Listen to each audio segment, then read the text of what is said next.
While Marvel Studios is currently working on the script treatments for the upcoming MCU reboot of the X-Men, Ms. Marvel herself from the MCU thinks that the character should join and be a part of the upcoming reboot team.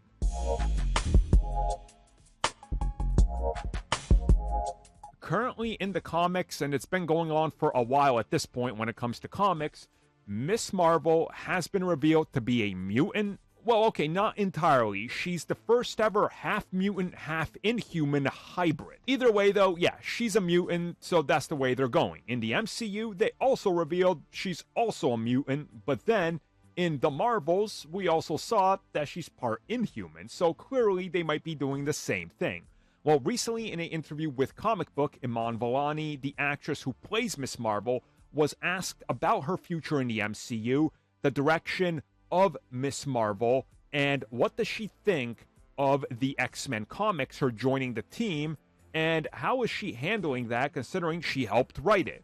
Well, she says, first and foremost, she's happy that Marvel has allowed this and that Ms. Marvel is now part of the X-Men, and she says when it comes to the big screen, she doesn't know. She doesn't have an answer, but she loves the X-Men, and she says it would be really cool because making her a legit mutant would be something that to her is not really the way she wants to go. She's sort of talked about this before. She still wants to try to keep it traditional with the comics, but again, in the MCU, they hint at the fact that she's part inhuman as well. It's in those files we see. So I think that they're trying to run parallels to the comics, and her sort of teasing, well, you don't know, I don't want to be one or the other fully.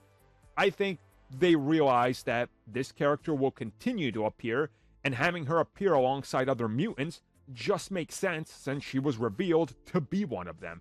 And also there's an easy way to handle mutants popping up in follow-up content in the MCU where Ms. Marvel might appear. Who knows? Some of her students could be revealed to have mutant powers. That way she gets in contact with them and one thing leads to another, and who knows, right? For all we know, one of her classmates we could see sitting next to her in the future could be Bobby. Oh, look, suddenly there's an Iceman, right? Like, it could happen. It's a pretty simple thing to pull off. And she does say that she's read plenty of comics recently, specifically citing Grant Morrison and the likes of Chris Claremont, and says they did some great stuff. They push boundaries, they change things, so we're going to end up and see what happens. But she's not quite sure, and let's be real. Even if she knew, and she probably knows something, she's not going to say anything. She's done that PR training, so she definitely knows that they're going to go in a new direction, but probably doesn't have all the details, and she can't really provide them or risk anything at that.